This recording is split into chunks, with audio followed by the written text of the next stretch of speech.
దేశవ్యాప్తంగా చర్చనీయాంశంగా మారిన పూణే లోహ్గఢ్ కోట హత్య కేసు దర్యాప్తు కొనసాగుతోంది.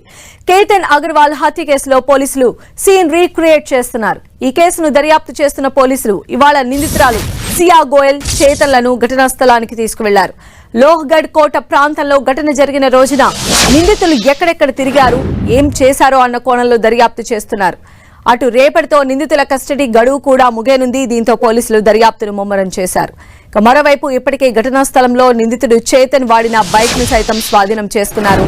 నిందితుడు చేతన్ పూణే నుంచి లోహ్గఢ్ కోటకు ఆ బైక్ పైనే ప్రయాణించినట్లుగా ఆరోపణలు ఉన్నాయి. అలాగే ఘటనా స్థలంలో నిందితుడు చేతన్ ధరించిన హెడ్ ఫోన్లను సైతం స్వాధీనం చేసుకున్నట్లు పోలీసులు తెలిపారు. స్వాధీనం చేసుకున్న వస్తువులను ఫోరెన్సిక్ పరీక్షకు పంపినట్లు పోలీసులు స్పష్టం చేశారు.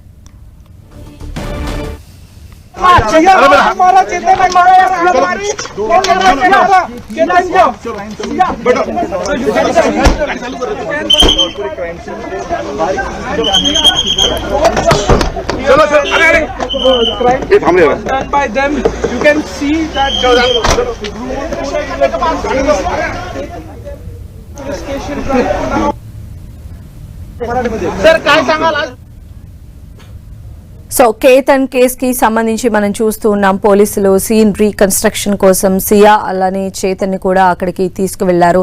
అసలు ఆ రోజు ఏం జరిగింది, ఎలా ఈ ఘటన చోటు చేసుకుంది అనే వివరాలన్నింటినీ కూడా వారి దగ్గర నుంచి పోలీసులు సేకరించారు. हिंदी में जानना चाहेंगे कि आखिरकार पुलिस यहाँ पर दोनों मुख्य आरोपियों को लेकर पहुंची हुई थी, क्या कुछ बारीकी पुलिस